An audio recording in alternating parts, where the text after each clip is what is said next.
Maaliif ofirraa qabeenya kana fudhattee konkolaataa fudhattee maaliif hin sirbin mootummaa laftu? Kilaasi gaalii sanarra dhaamsa. Uffata waraanaas kaawwatanii waa tokko tokko jedhanii sirbaa turan bakka turree fi akka turre hundi keenya wal beekna. Jechuun amma inni maallaqa jechuun hagam birrii miliyoona meeqa baankii qabdaa ma fakkeenya jechuun.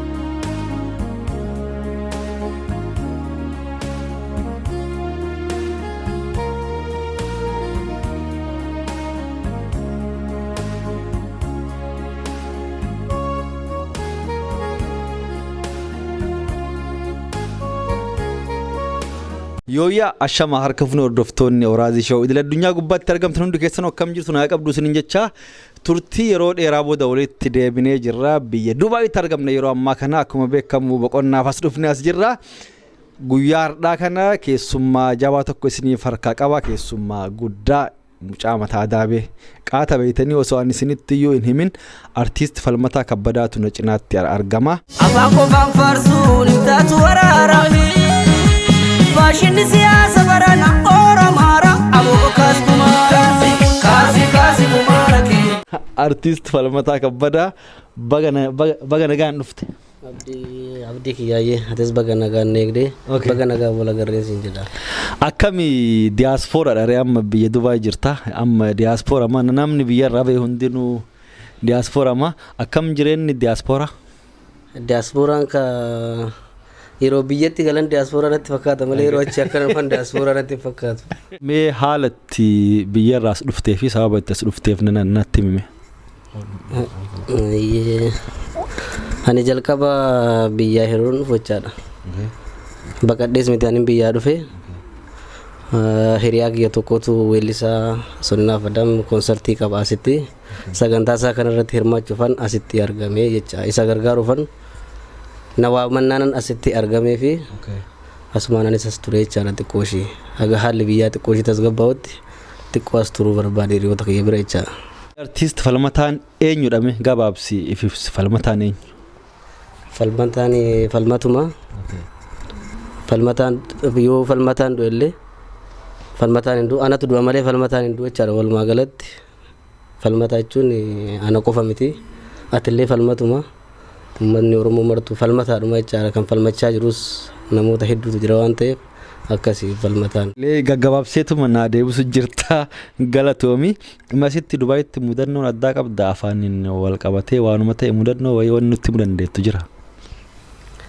Asittillee mudannoo baay'ee hin qabu akkasuma yeroo mana nyaataa seenan yookiin immoo kaafteeriyaa yeroo seetti yeroo waa ajajattu waan kun illee maqaan isaa xiqqoo nu barbaachisa ture baruu ani hin barree kaafteeriyaa tokko seenee jechaadha hiriyaa kiyya faana duu waan jedhamu tokko jira lallaafaa siim kaardii yaada dabarte siim kaardii waan jedha san siim kaardii waan jedhu sanaan duu sana ajajadha jechaadha yeroo baay'ee isaan yaadadha mudannoon jiru kanuma. Artii Oromootti akkamitti akka seente takka jedhu lammaffaa namni fakkeenya sii ta'e namni nama kana argee nama kanattu artii Oromootitti na dhiibee nama kana fakkeenya naaf ta'e akkasumas haalatti artii Oromoo keessa seentemee gabaabsi naaf ibsi. Tole ani kan inni artii jalqabee guyyaa isaa yaadachuu baadhus ani artiidhuma keessatti nuuf argee mana barumsaarra jalqabee jechaadha. Yeroo kutaa elementarii baradhu haga iskuulii baradhutti ani miini miidiyaan hordofaa ture miini miidiyaa kanatu kontirool godhaa ture mana barumsaa keessatti. Sirboonni ani dhaggeeffadhu immoo sirboota duriiti fakkeenyaaf kan akka sirba Eebbisaa Addunyaa sirba Umar Suliimaan sirboota Daawitee Mokonnon fa'aa kana dhaggeeffadhee yoo nagahee jechaadha. Sirboota duriin dhaggeeffadha. Namni artiitti na dhiibe jettee ati yaaddu? Akkuma beekamu kaa Eebbisaa Addunyaati. Sirboota Eebbisaan jaaladha. Kanatti ani akkuma isaa kanatti illee nuti raastaa maal waan jedhamu kan hin beeknu. Eebbisaan nuti addunyaa waan rifeensa dheereffatee Eebbisaan jalatti ilaallee guddifachaa jirra jechaadha. Artiistiin atiin sirrii malee dinqisiifattu jedhee yoo si gaafadhe wayi namaa walitti buusa? Waa tokkollee walitti nan buustu. Warra amma jiran immoo warra lubbuun hin jirre. Warra lubbuun hin jirre dhiisii warra lubbuun jiran nama warra umriin deeme fi yaangii keessa warra gameeyyii fi warra dargaggeeyyii keessa tokko natti nama sirrii malee dinqisiifattu. Namni ani sirriitti dinqisiifadhullee hedduudha. Isaan keessaa muraasa Umar Suliimaan, Daawitee Mokonnin bakka hin jiru. Waamamee hin fixu. Probably nama walitti buusuuf deema. Yeroo ammaa kanatti artiistonni Oromoo warri gameeyyii jedhaman hedduun isaanii warrummaan even namni abdatulleen hedduulleen saba gananii yeroo ammaa kana waanuma xixiqqoo bu'aama xixiqqoodhaan qabeenyuma uummata Oromoo taaksii uummanni Oromoo kaffalu akkasumas lafuma Oromootti kennanii even haga waan hedduu jira beekte waan hedduu ati nammoo nama jalqaba irraa waan kana dide maali ani beeka akka dhuunfatti maaliif ofirraa jireenya cinqaa kana ofirraa biyya keessa illee akkanatti rakkachaa jiraattan maaliif ofirraa qabeenya kana fudhattee konkolaataa fudhattee maaliif hin sirbin mootummaadhaaf kana maaliif jechuun maaliif daandii cinqii kana filatte? Mootummaan bartee ijoollee keenya artistoota bakka lamatti addaan kutee jira. Kanammoo namni kamiyyuu hin beeka jechaadha. Maayidaa fi warra kaan biizinasiidhaan waa tokkoon ofitti qabee warra kaan immoo ofirraa dhiibee akkuma jarri kun lamaallee walirratti duullee akka wal lolluuf ture yaan isaanii. Sigalee namti kaaniif waa gochaati kaan ofirraa dhiibu jechuun akka lamaan gidduudha odoo isaan homaa hin godhin akka jarreen kun lamaan wal lamnu ture. Nuti garuu artistoota maraanuu walitti dhufeenya hin qabna hunduu wal jaalanna bara. Yaadaaf amalaan garuu gargari. Sigalee amma warri uffata waraanaas kaawwatanii waa tokko jedhanii sirbaa turani bakka turree fi akka turre hundi keenya wal beekna. Kun immoo isaan gama sana jiru nuti gamana jirra. Osoo ta'e jalqaba isaan irraa kaasee jaalatamuu qaba. Har'aa isaanii osoo hin taane kaayyoo isaanii ganamaa sana faana jaalatamuu qabu malee har'aa sana isaan qofa miti kan jaalatamuu qabu. Yoo na jaalata yoo na barbaada ta'e kaayyoo kiyyaa fi eenyummaa kiyya faana na barbaaduu qaba malee kaayyoo kiyyaa fi eenyummaa kiyya dhiisee ana qofa saampila natti fayyadamuudhaaf maalaan isas hin fayyadu waan ta'eef kaayyoo jala hin deema malee nama jala hin deemu jechaadhaan.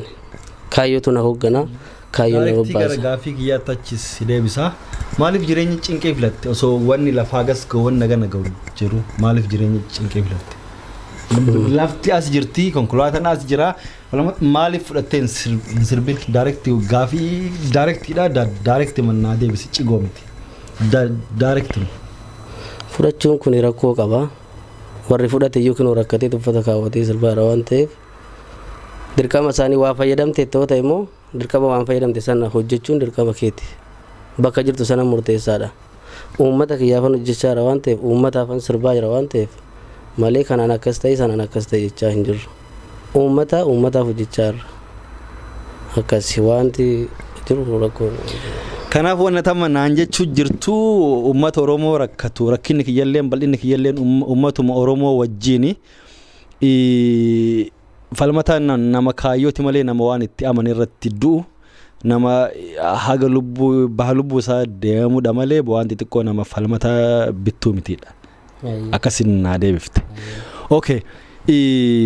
Wanni biraan mallee ka'an si gaafadhuume artiistonni Oromoo beeyta gadadoo beeyte jireenyi isaanii waan uummanni Oromoo beeku biyyuma san keessattuu artiistonnummaan saba biraa singilii takka baasanii jireenya bareedaa jiraatu koonsartii hojjetu artiistonni Oromoo ammoo dararaa hedduu keessa darbu beeyte akkuma tilleen beeyte yoo waan xiqqoo warra mootummaarra jiru san hin faarsin waan san yoo hin godhin jireenya isaanii gadoodhaa koonsartii hojjechuu hin danda'an.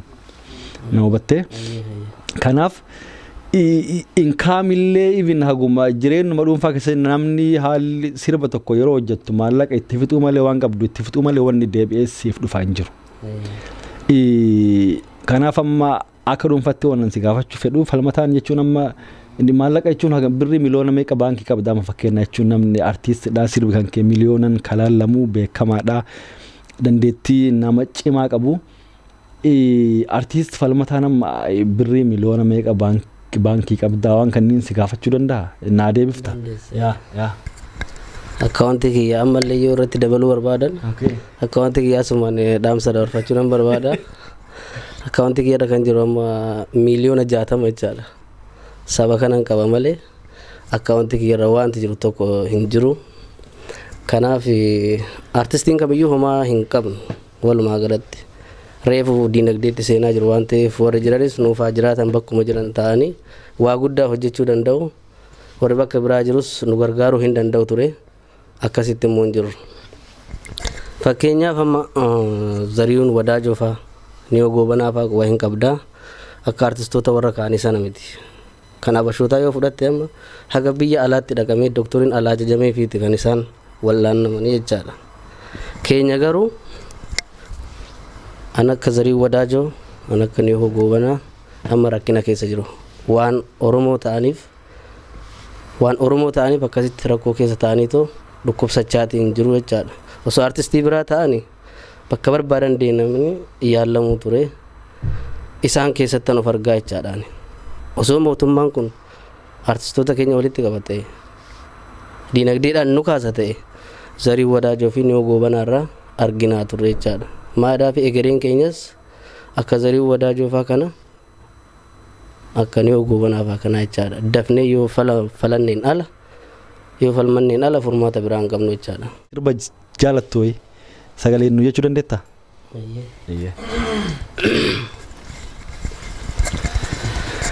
Iyyaa simbirroo barriftuu koo ammee maaliif qilleensa irra kaata?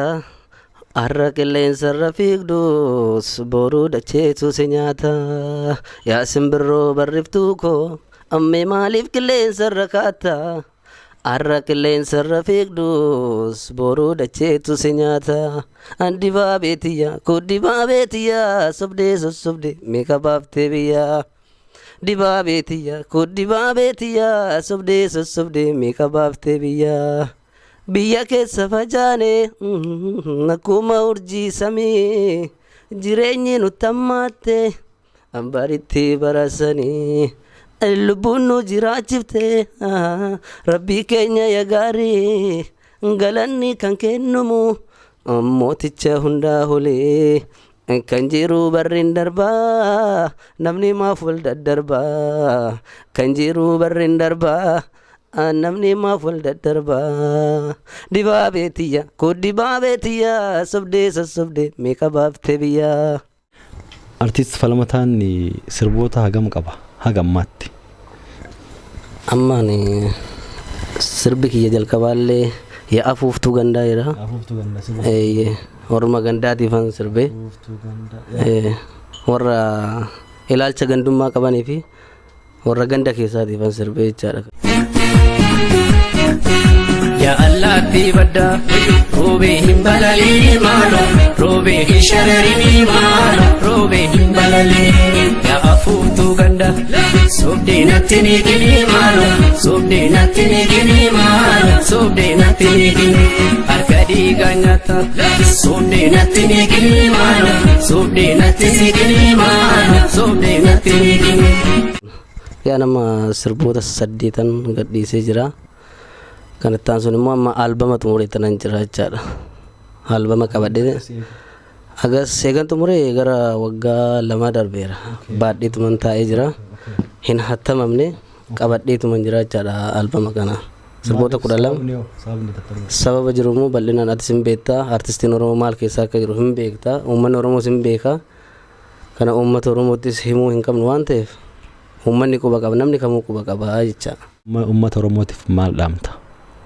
Akkasumas wanni otoo an hin dubbatiin bira dabre jettu akkasumas dhaamsa uummata Oromoo walumaa galatti wanni dubbachuu barbaaddu yoo jiraate maayikii si kenna. Tole ani walumaa galatti wanti jechuu barbaadu uummata Oromoodhaan kaayyoo jala deemaa malee nama jala hin deeminaa.